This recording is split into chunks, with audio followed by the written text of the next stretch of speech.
Hebreus 10, parte 2. Estudo da palavra Deus e nós.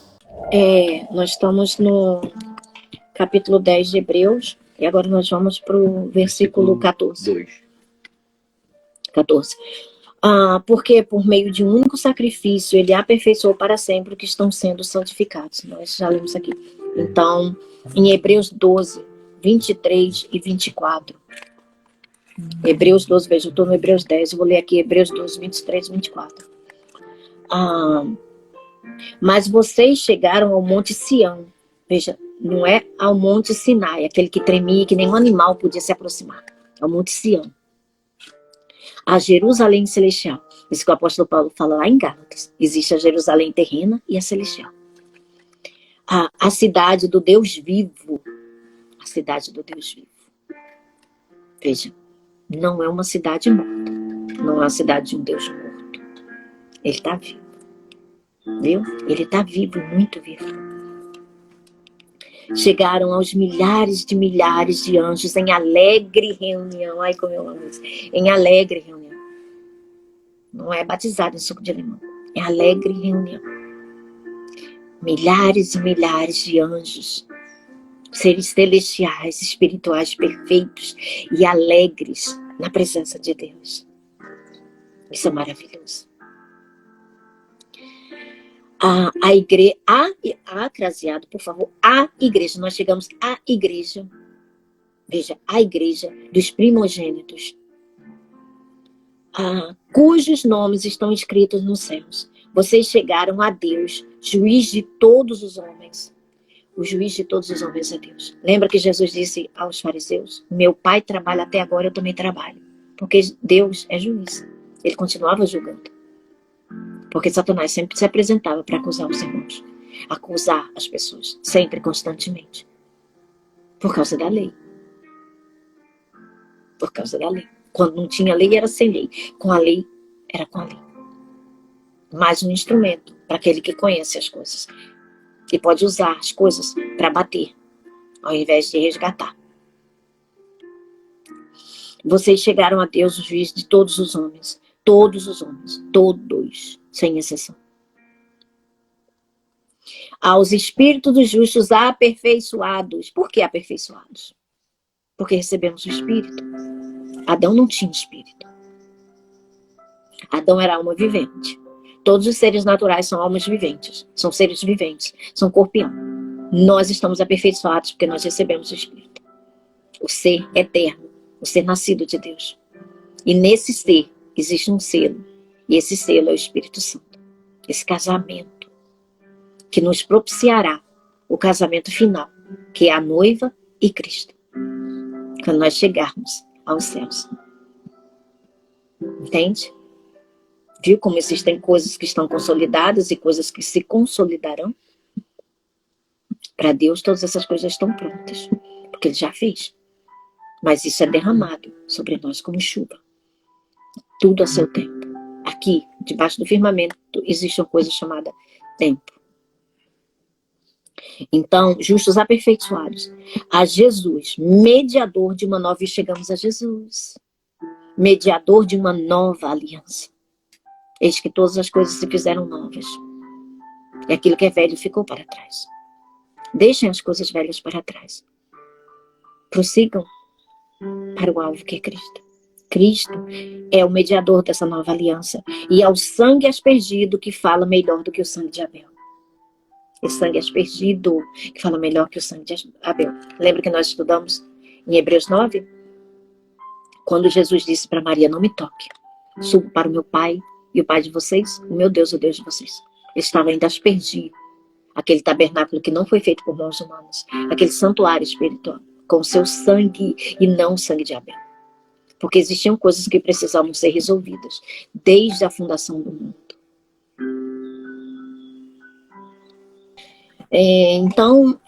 Isso então já está consolidado diante de Deus, né? Então o Espírito Santo também, veja, olha o que o autor diz. Então o Espírito Santo também nos testifica. O que é testificar? É dar testemunho. É apresentar aquilo de forma incontestável. Até mesmo é uma prova. O testemunho é uma prova. Né? A gente, quando vai apresentar uma ação diante de um juiz, né, no juízo, a gente não leva testemunhas e provas testemunhais e provas, como eu posso dizer, provas materiais. Não é apresentadas as duas coisas? São provas. Então, testemunha é prova. Então, olha o que ele diz. O Espírito Santo também dá prova, ou seja, testifica a esse respeito. Primeiro ele diz: esta é a aliança que farei com eles depois daqueles dias. Depois daqueles dias. Ou seja, depois daquela dispensação. Esta é a aliança que farei com eles depois daqueles dias, diz o Senhor. Porei as minhas leis em seu coração e as escreverei em sua mente. Isso está escrito em Jeremias 31, versículo 31 ao versículo 33. Mais uma vez, o fundamento da palavra de Deus se encontrando. Nada que Deus faz está fora de propósito. Nada que ele faz está fora da palavra dele. Então eu continuo dizendo para vocês, se vocês querem conhecer a verdade, vai para as escrituras. Mas, por favor, assegure-se de que você está lendo com o Espírito Santo e não motivado com algum tipo de interesse pessoal, que não seja o próprio Cristo. Porque se você quiser pela verdade, a verdade lhe será dada. Mas dependendo da motivação, cada pessoa lê a Bíblia, ela pode extrair dali coisas verdadeiramente assustadoras. Entende? Porque o espírito do engano, ele está nesse mundo. Ele está buscando alguém que possa devorar. Não é porque a gente não vê que ele não está ali. Mas a gente sente. A gente sente. E sente as mordidas, né? Sente as setas. Para isso nós precisamos, né, nos precaver com as armas espirituais. Porque a nossa luta é espiritual. Então, e acrescenta. Veja, então ele diz aqui, ó, que ele vai imprimir, tá? Tem outras versões que dizem imprimirei em sua mente, as minhas leis em seu coração e escreverei em sua mente. Ou seja, no nosso coração e na nossa mente. Por quê? Porque o que sobe para a nossa mente em pensamentos é o que está no nosso coração, como Jesus disse. E isso é trabalhado e fica indo e voltando, até que se torna uma verdade. Entende? E aí a gente começa a praticar certas coisas. E ele acrescenta: dos seus pecados e iniquidades não me lembrarei mais. Viu? Dos seus pecados e iniquidades não me lembrarei mais. Então, se Deus está dizendo que dos nossos pecados e das nossas transgressões ele não se lembrará mais, então por que a gente está sendo lembrado constantemente dos nossos pecados? Veja, a partir do momento que a gente sabe disso, então a gente vai lutar a essa altura, com essa dignidade, com essas armas. Ora, se Deus não quer se lembrar dos meus pecados, não vai ser o inferno inteiro que vai me fazer lembrar deles. Porque se para Deus não interessa, então não interessa para mim, não interessa para ninguém. Entende? Deus não está procurando pecados em nós para nos bater, né? Lá de cima, cair raio em cima da gente e todo tipo de pragas. Nada disso. Tudo isso já caiu sobre o Filho dele. Para que nós estejamos em Cristo, com as nossas consciências purificadas pelo seu sangue, lavados pelo Espírito Santo. Entende? Então, nada de ficarmos remoendo o pecado, nada de ficarmos rebuscando o pecado. Nada disso. Isso daí não vai fazer a gente avançar. Não vai dar crescimento espiritual. Pelo contrário, isso aí é uma forma de nos manter cativos. Isso aí é uma forma, ficar lembrando de pecado é uma forma de manter o Filho de Deus acorrentado e prostrado, estagnado no mesmo lugar, quando ele devia estar crescendo no conhecimento da justiça. E assim está desenvolvendo espiritualmente, para que ele possa ter acesso aos dons do Espírito, aos frutos do Espírito, a uma vida verdadeira, como Cristo nos prometeu. Agora, se nós não andarmos nessas coisas, como é que a gente vai ser testemunha de Cristo?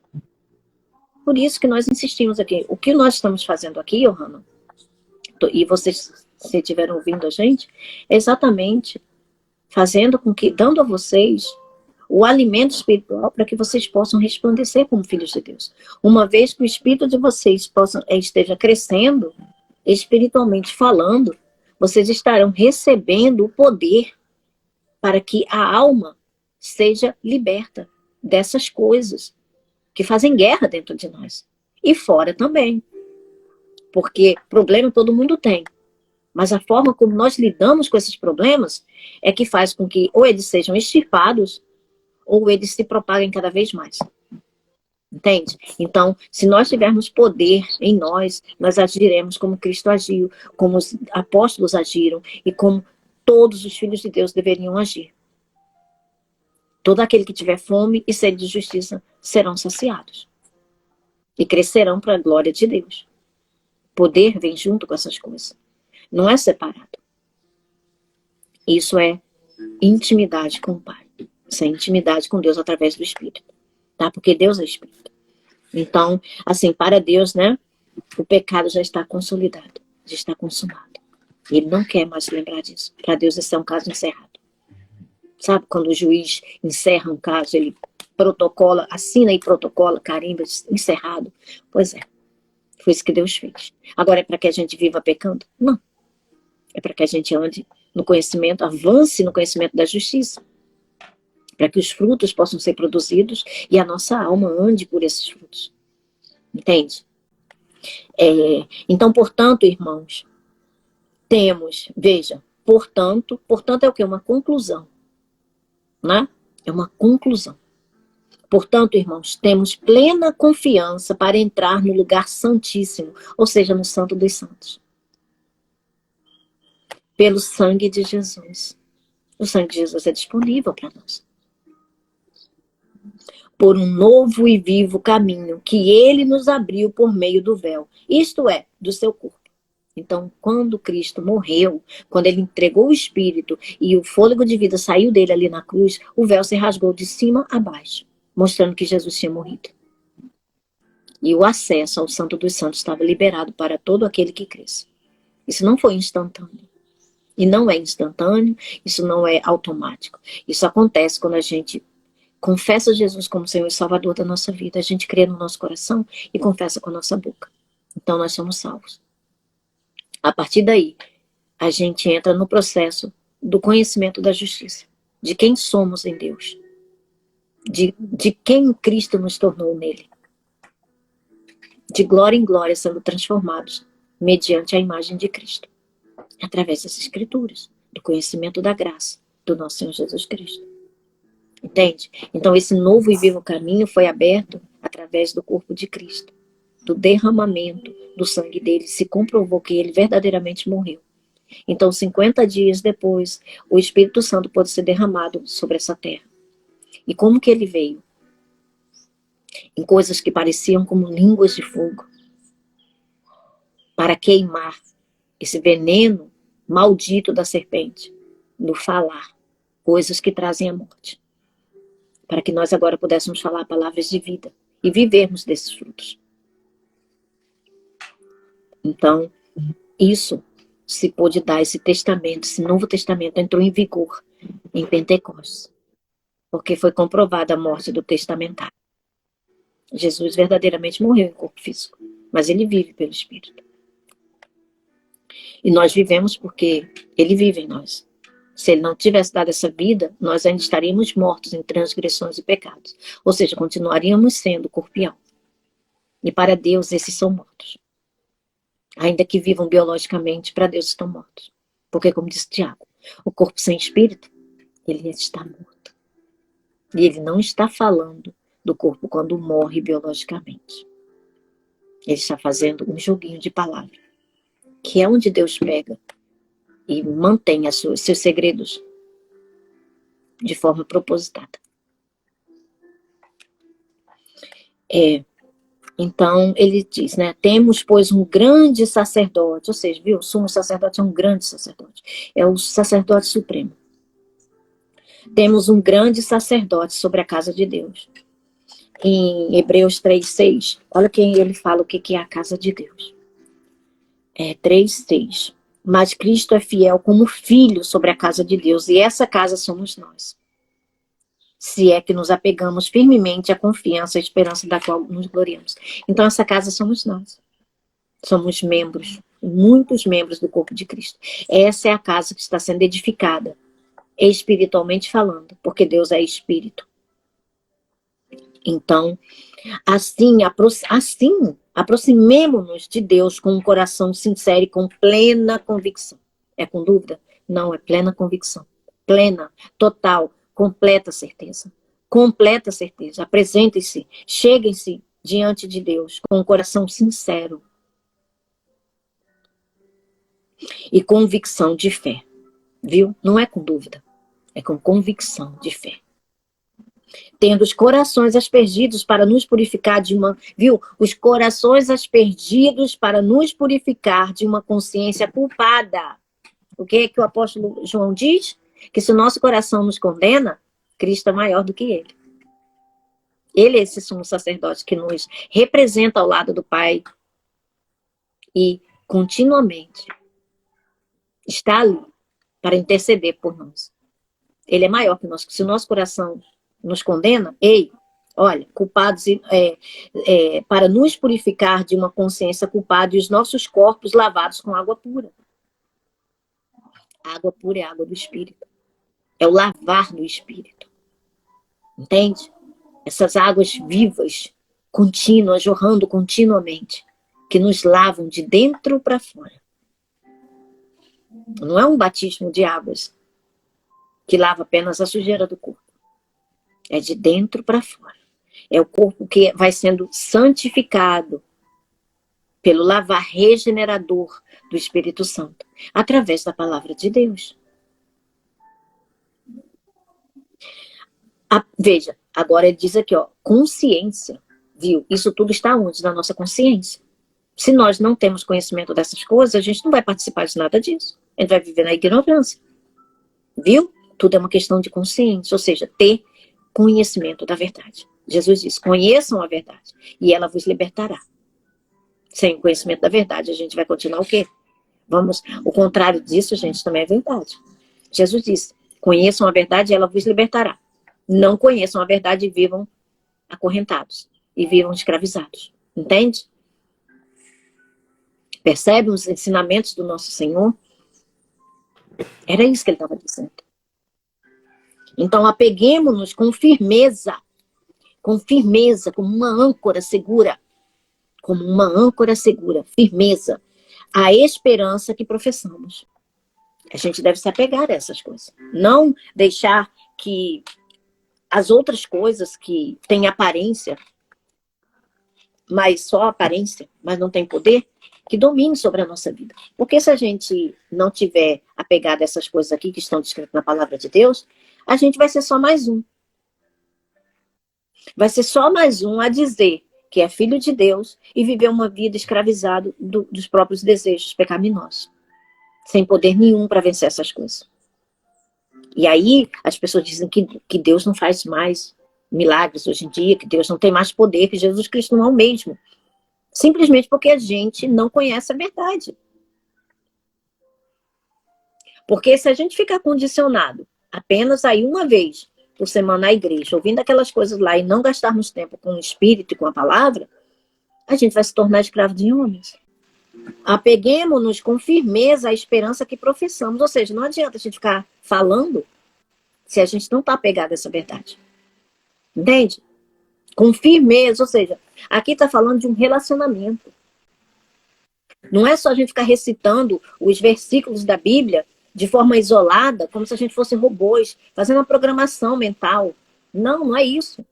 Deus está buscando filhos que se relacionem com Ele e recebam dele o seu poder. Existe uma raiz disso tudo, que se chama filiação. Entende? Não é você simplesmente recitar as coisas como um aluno que na véspera da prova decora as respostas, mas um mês depois já não lembra mais sobre aquilo. Não é isso que Deus está buscando. Deus quer relacionamento, de forma que a palavra dele ganhe raiz dentro de nós e expulse aquela raiz maligna. Cada vez que a gente ganha uma raiz em Cristo, uma raiz maligna sai.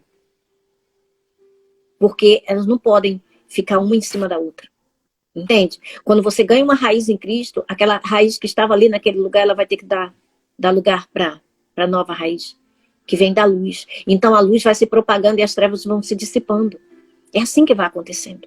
É igual quando Deus foi dar Eva para Adão. Ele tirou Eva né, ali da coluna, né? Da costela, aliás, de Adão, né? E fechou. Ele não deixou aquele espaço aberto, ele fechou. Então, não existem espaços abertos. Existem espaços fechados, ocupados. Então, veja com o que está ocupado. Com o que a nossa mente anda ocupada, que nós andamos ocupados. O que tem ganhado raiz dentro de nós. Porque é disso daí que vai depender. Jesus disse, guarde o coração de vocês. Porque é do coração, né, que procede as fontes da vida. Isso está escrito no Antigo Testamento, Provérbios, se eu não me engano. Provérbios ou Eclesiastes. Está escrito. De tudo que se deve guardar, guarda em coração. Porque é dele que procede as fontes da vida. Agora, essas fontes podem ser fonte de água doce ou água salgada. Fonte de bênção ou fonte de maldição. Que vai sair pela boca. A boca fala que está cheio o coração. Foi isso que Jesus disse. A boca só fala que está cheio o coração. Então, o nosso coração está cheio de quê? Está cheio de bênção ou está cheio de maldição? Ou está dividido? Não é? Então continuemos. Apeguemos-nos com firmeza à esperança que professamos, pois aquele que prometeu é fiel. Aquele que prometeu é fiel. Então a parte dele ele faz. E aí? O que mais que a gente quer? A parte de Deus ele faz. Gente, a nossa parte é só ouvir e receber. E ainda assim é difícil porque a gente fica se debatendo.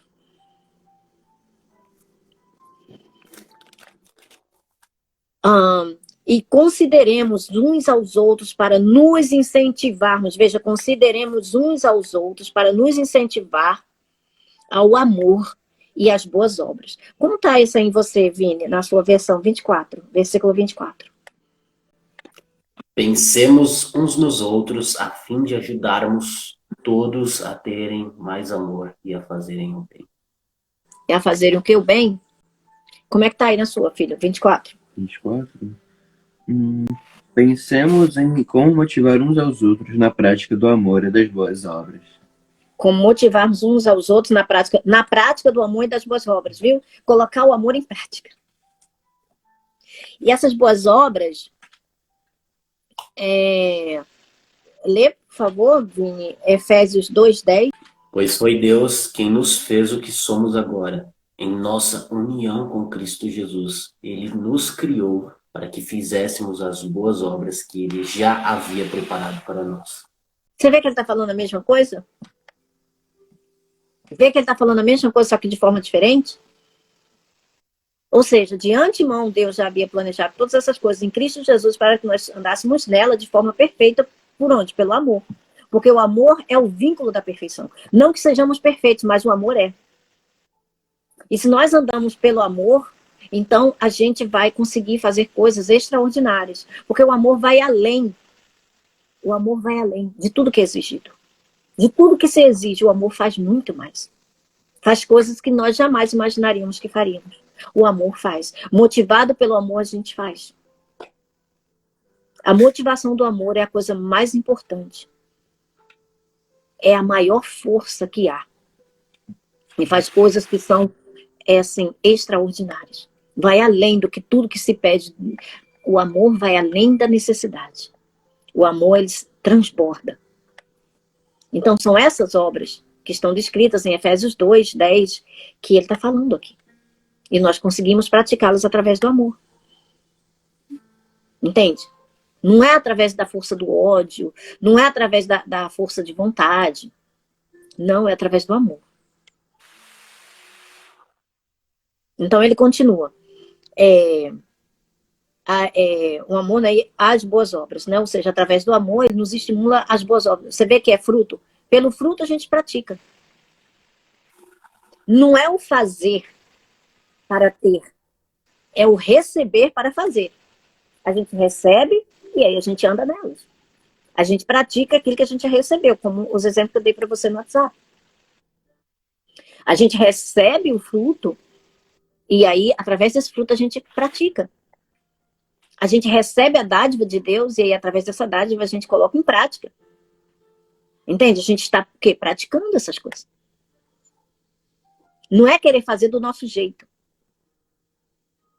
Porque se a gente fizer do nosso jeito, a gente está fazendo aquilo que é nosso e não que é de Deus. Então nós não vamos atingir a perfeição que nós atingiríamos se nós esperássemos molhar o bico um pouquinho mais. Se nós tivéssemos molhado o bico um pouquinho mais, a gente conseguiria aquilo. E aí a gente quer... e a gente começa a culpar a Deus e o mundo. Deus e o mundo. Porque a gente não atingiu a finalidade. Por que não atingiu? Porque a gente não andou nas obras que a gente não recebeu primeiro para depois fazer. A gente quis fazer na frente, do nosso jeito. Não deixemos... esse versículo aqui. Não deixemos de reunir-nos como igreja, segundo o costume de alguns, mas procuremos encorajar-nos uns aos outros ainda mais quando vocês veem que se aproxima o dia. Veja o que nós estamos fazendo aqui, nós estamos nos reunindo. Não deixemos de reunir-nos como igreja. Veja, não é reunir como igreja porque você está numa denominação, não. É porque você está num prédio, não. Reunir como igreja, como corpo de Cristo. Jesus disse para a mulher samaritana. João 4, 24. Ou melhor, 23. No entanto, está chegando a hora. E de fato já chegou. Viu? Está chegando. E de fato já chegou. Ele estava dizendo o seguinte, olha, quando eu morrer e ressuscitar, vai vir uma nova realidade chamada Espírito. Que vai dar a possibilidade da liberdade de vocês. De não precisarem mais ter que adorar ali ou acolá. Mas os verdadeiros adoradores adorarão ao Pai em espírito e em verdade. Veja, eu não vim aqui para destituir as igrejas físicas, não, tá? Só estou fazendo aquilo que o Senhor diz. É o que Ele está dizendo. Então, se você não está sendo alimentado, né, na congregação física, não desiste, não. Não chuta o balde, não. Não diz que Jesus não te ama, que Jesus não te quer, que você é caso perdido, que você é um erro, uma fatalidade, que não tem jeito para você, nem nascendo de novo. Não faz isso, não. Existe uma porta aqui que o Senhor abriu. Que basta você parar e ouvir. Internet é uma coisa que todo mundo hoje participa. Então não tem desculpa para ninguém. A gente está se reunindo em espírito e em verdade. Porque ninguém aqui está fisicamente presente num determinado e único lugar. Nós estamos adorando ao Pai, que é Espírito. E nós nascemos de novo, não foi nessa carne aqui, não. Não foi nessa pessoa física, não. Foi em espírito. O nosso ser eterno espiritual, que é Filho de Deus, está usando os lábios aí e a alma para poder trazer a mensagem do Pai. De forma clara, para qualquer pessoa entender. Basta querer. Tá bom? Então está escrito aqui, João 4, 23 e 24. Deus é Espírito. Então, tá desmistificado aqui esse versículo que as pessoas adoram bater nos outros, né? Porque, você tem que estar na igreja, você tem que estar... Gente, não tem nem maldito demônio, não tem inferno inteirinho, não tem Satanás, não tem nada. Não tem bispo, não tem episcopado, não tem pastor, não tem... Olha, mas não tem nada que possa arrancar você do corpo. Uma vez que você entrou nele, meu bem, não tem ninguém maior do que o Espírito Santo que possa tirar você do corpo de Cristo. E o corpo de Cristo é a igreja. Tá? Não é essa igreja aí que as pessoas estão fazendo de tudo para poder escravizar. Não digo todas, mas enfim. Para que as pessoas possam conhecer a verdade. Esse versículo não está aqui por esse motivo, por essa motivação. Tá? Mas ela está aqui com esse propósito. De reunir-nos como igreja, como corpo de Cristo. Como filhos de Deus, que o Pai procura. O Pai procura os filhos de Deus que o adoram em espírito e em verdade. Porque Ele é espírito. Deus é espírito. E não pessoas que estão condicionadas a um encontro num determinado lugar, onde as suas almas estão sendo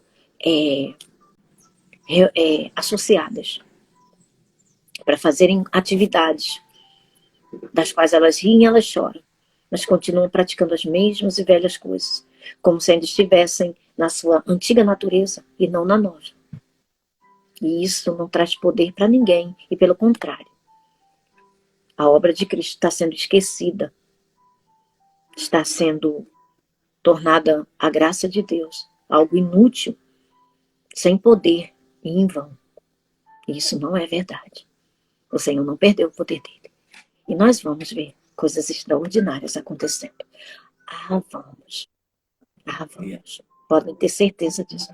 Hoje, talvez, a gente veja algo muito pequenininho, talvez como a mão de uma nuvem do tamanho da mão de um homem. Mas amanhã, quando Deus fizer chover, as pessoas poderão dizer, aquele que é fiel e não falha, não tarda. E antes ele cumpre todas as suas palavras, todas as suas promessas. E nós podemos ver isso aqui, porque nós estamos acompanhando o Novo Testamento com o Antigo Testamento, nós estamos vendo que a palavra de Deus está sendo cumprida. Ela foi cumprida e está sendo cumprida, paulatinamente, fielmente, incorrigivelmente. Então, continuando, tá? Então, essa é a forma de congregação. Ele fala isso, tá? Não deixemos de reunirmos como igreja, segundo o costume de alguns, mas procuremos encorajar-nos uns aos outros, ainda mais quando veem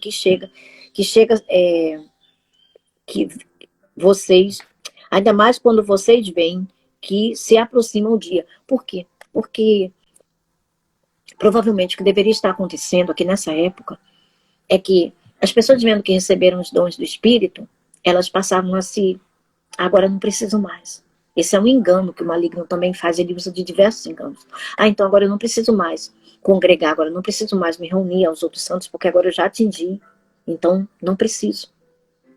Aí vem o maligno, veja. O Senhor até me deu aqui, ó. Vamos lá. É por causa do engano, né? De pensar que não precisamos mais estar conectados ao corpo e à cabeça, que é Cristo. Isso não é verdade. Nós precisamos sim. Porque é na reunião dos santos de Deus que a manifestação dos dons que nós não temos são aflorados. E aí os milagres começam a acontecer. Como Deus está dizendo que Ele vai fazer. E como nós já vemos isso acontecendo aqui. Gotinha a gotinha nós temos acompanhado, né, Vini? Coisas que o Senhor tem feito. Por enquanto são coisas que parecem pequenas. Mas veja, pode ter pessoas, como Johanna, por exemplo, e outras mais, que acabaram recebendo coisas que talvez tivesse levado elas a um caminho sem retorno. E ao ouvirem determinadas coisas com poder, elas receberam o poder de serem libertas de determinadas cadeias, que aprisionariam elas até o dia da sua morte. Mas Deus não permitiu.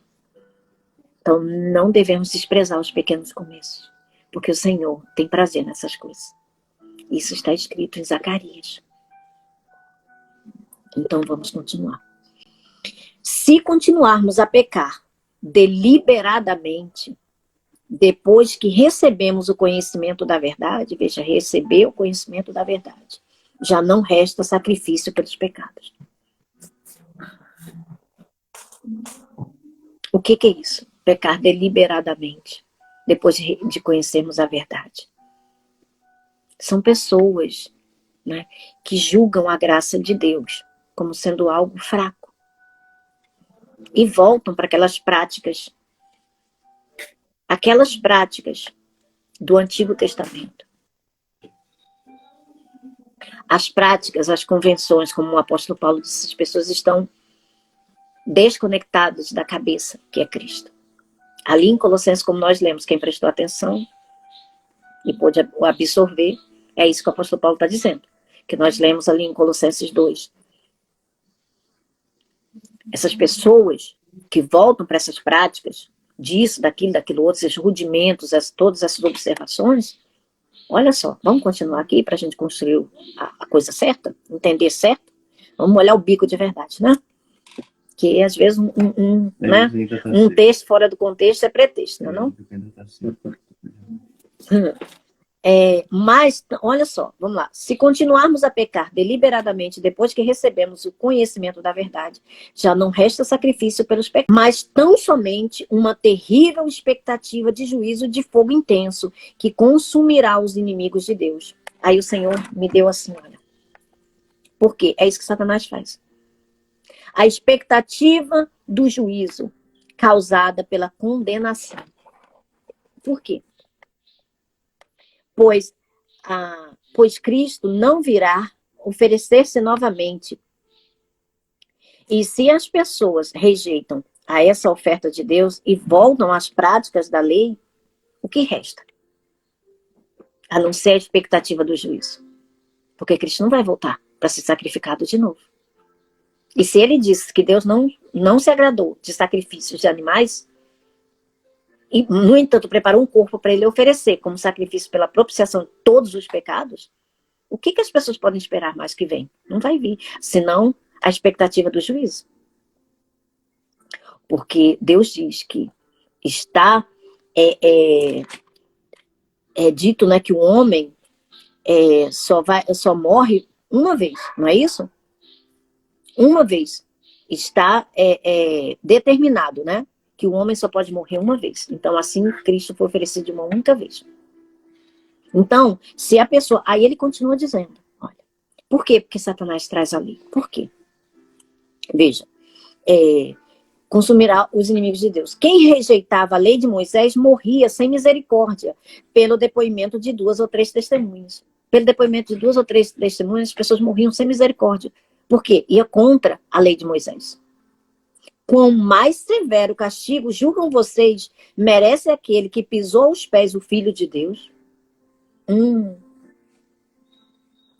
Profanou o sangue da aliança, que fala coisas superiores ao sangue de Abel, pelo qual ele foi santificado e insultou o Espírito da graça. Está falando das pessoas que voltam para a lei. Depois de conhecerem a verdade, depois de conhecerem o Cordeiro Santo de Deus e ter visto todas essas coisas e voltam para a lei, para a prática das coisas da lei, essas pessoas só podem esperar agora a expectativa do juízo. Veja, o Espírito da graça, pelo qual foi santificado, insultou o Espírito da graça. Olha aí, o pecado imperdoável. É insultar o Espírito da graça. É ter a graça de Deus como sendo algo inútil e fraco. Porque sabe por quê?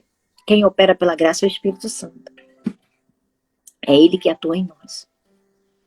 Então, se nós voltamos para a lei, depois de conhecer essas coisas, não resta mais nada. Entende? Essa pessoa não está firmada. Essa pessoa verdadeiramente não nasceu de novo. Ela não nasceu de novo. Porque se ela tivesse nascido de novo, ela estaria sendo atraída pelo Espírito Santo. De alguma forma. Deus sempre tem uma maneira magnífica de atrair os seus. Nem que seja na última hora. Agora, se essa pessoa experimentou de tudo isso, viu tudo isso, e ainda assim ela voltou lá para a prática da lei, para a prática e observação dessas coisas, então, realmente, não tem como, porque Cristo não vai. Como está dito aqui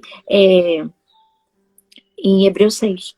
Isso aqui é dos mesmos criadores de Hebreus 6, tá? Dali daquela Hebreus 6, a partir do versículo 4. 4, 5, né, e 6. Tá? 5 e 6. Do 4 ao 6. É a mesma coisa, tá? Ele está repetindo. Ele está repetindo, só que de uma forma diferente. Porque insultou o Espírito da graça. Pisou o Filho de Deus. Entende? Como um fraco. Porque ele morreu numa cruz. Pendurado numa cruz. De Espírito da graça que nos dá tudo. Livremente. Imerecidamente. Ah, mas eu não mereço. Você está apto a receber. É por aí. Não é pela força nem pela violência. Não é pelos seus esforços. Mas a pessoa que rejeita essas coisas, então. Pois conhecemos aquele que disse, a mim pertence a vingança. A Deus pertence a vingança. Eu retribuirei, E outro, isso está escrito em Deuteronômio 32, 35, viu? Está tudo pautado na palavra de Deus. Jesus cumpriu tudo. Toda a obra de Cristo está fundamentada na palavra de Deus, do início ao fim. É por isso que nós devemos conhecer a Cristo. Conhecendo a Cristo, a gente recebe tudo, porque Ele é a fonte. Pois conhecemos aquele que diz: a mim pertence a vingança, eu retribuirei. E outra vez, o Senhor julgará o seu povo. Terrível coisa é cair nas mãos do Deus vivo. Ah, veja, quando a gente cai nas mãos de Satanás, a gente pede ajuda a Deus. Caindo nas mãos de Deus, vai pedir ajuda a quem? É isso que ele está dizendo. Se você é pobre, miserável, pecador, você clama a Deus, Ele te ajuda. Ele te salva. Você cai nas mãos de Deus, quem vai salvar? Lembremos dos primeiros dias, depois que vocês foram iluminados. Já falamos sobre isso. Veja, foram iluminados. A diferença entre ter luz em si próprio e ser iluminado. Aqui está falando de algo de dentro e está falando de algo que você recebe de fora. Uma coisa é aquilo que está lá dentro. Maria, quando ela foi gerar Jesus, quando ela estava gerando Jesus no seu ventre, ela era aquela mulher ali de Apocalipse 12. A mulher coberta pelo sol. Porque o sol, ou seja, a luz da vida estava dentro dela. Então ela estava coberta pelo Espírito Santo. Pela luz da vida. Por aquele ser que é luz. Ele é muito maior do que o sol, porque foi ele que criou o sol. Isso é uma figura. Então veja, a luz estava dentro dela. Agora a lua, ela é um astro iluminado, porque ela não tem luz em si própria. Ela retém a luz do sol. Entende? A diferença de você ser luz e ser iluminado? Lembre-se dos primeiros dias depois que vocês foram iluminados. Você está tentando trazer os hebreus aqui, a consciência. E lembra que os primeiros dias que vocês foram iluminados? Quando suportaram muita luta e muito sofrimento. Algumas vezes vocês foram expostos a insultos e tribulações. Em outras ocasiões fizeram solidários com os que assim foram tratados. Ou seja, estavam no meio ali, então participavam, ajudavam e eram ajudados. Vocês se compadeceram dos que estavam na prisão e aceitaram alegremente o confisco dos seus próprios bens. Olha que coisa linda. Ali no início de Atos, está falando ali, está voltando ali a Atos. Lembra que quando tudo estava acontecendo, quando tudo estava em ebulição. E existia aquela alegria. Lembra que no meio estava Ananias e Safira, né? Que mostraram que eles estavam no meio, mas eles não estavam, né? Está sendo iluminado, mas eles não eram luz, né? Então a gente está dando um exemplo aqui, né? Está tudo junto, né? Mas não pode ter separação, né? Então, o senhor está falando. Ainda existe por aí.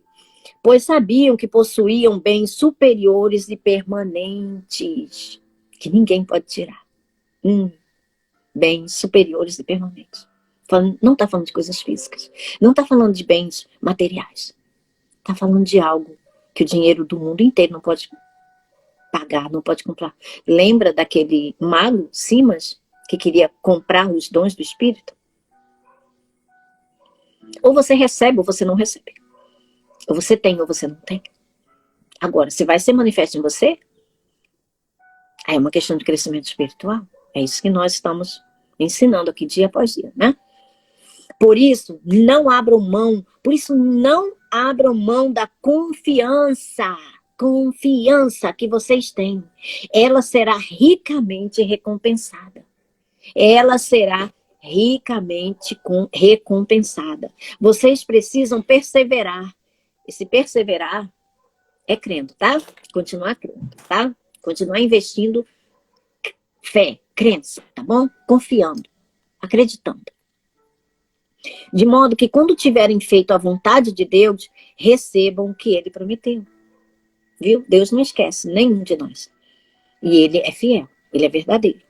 Pois em breve, muito em breve, aquele que vem virá e não demorará. E nós sabemos disso. Está bem mais próximo do que quando Ele escreveu isso daqui. Mas o meu justo viverá pela fé. Viu? O meu justo viverá pela fé. Não é pelas coisas que a gente adquire aqui. Não é pelos 5 sentidos. Mas é pela fé. Sentido do Espírito, dom do Espírito. Vini, Oi. meu justo viverá pela fé. E se retroceder, não me agradarei dele. Você pode, por favor, Vini, ler Abacuque 3 e 4? 2, capítulo 2, versículo 3 e 4. Ainda não chegou o tempo certo para que a visão se cumpra. Porém, ela se cumprirá sem falta.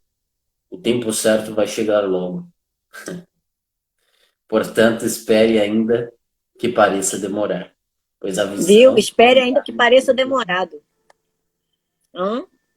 Pois a visão virá no tempo exato. A mensagem é esta: os maus não terão segurança, mas as pessoas corretas viverão por serem fiéis a Deus. Esta é uma visão do futuro. Descreve o fim e tudo se cumprirá.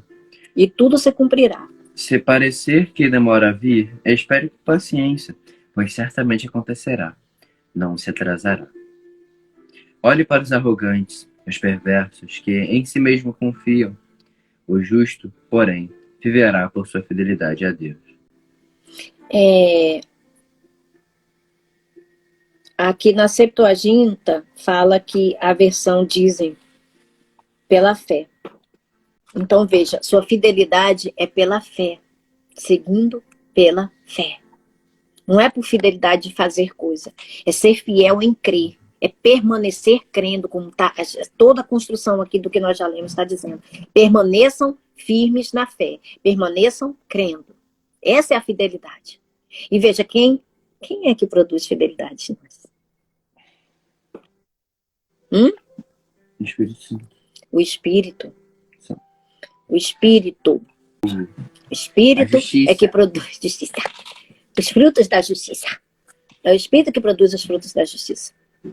Nós, porém, não... Olha o que ele diz. Nós, porém... Olha a vírgula que ele faz aqui nesses caras que fazem essas coisas, né? No Ananias e Safira aqui da vida. Nós, porém, não somos dos que retrocedem e são destruídos, mas do que creem e são salvos. Então, aqueles que serão salvos são os que creem. Continuam crendo. Esses foram que nasceram de novo. Porque o próprio Espírito é que garante. Agora, se a pessoa não nasceu de novo e ela só professa, aí já é outra coisa. Veja, mesmo que um filhinho de Deus seja um bebê, o corpo dele pode ser destruído, ele pode viver uma vida aqui, né, bagaceira, como dizem. Mas o Espírito vai ser salvo no dia de Cristo Jesus. Agora, se ela vai viver uma vida aqui reinando, né, em vida, aí é uma questão de crescimento espiritual, crescer no conhecimento da justiça. Mas o justo, ou seja, o Filho de Deus viverá pela fé. E ele vive porque o Espírito Santo, ele é fiel. E o Espírito Santo é que mantém, é que dá esse crescimento. É que é esse selo da garantia. É ele que nos garante. Então, se a gente insulta esse Espírito, é porque a gente não tem ele. Se a gente insulta, é porque a gente não tem. Se a gente pisa aos pés, né, o Filho de Deus e profana o sangue da aliança, é porque a gente não tem, não recebeu a obra, não recebeu aquele que fez a obra. Ou seja, ele não é Senhor e Salvador para essa pessoa. Mas se é para nós, ele permanecerá até o final. Porque nós não somos desses que somos destruídos. Esses que retrocedem são destruídos. Nós somos aqueles que creem e são salvos.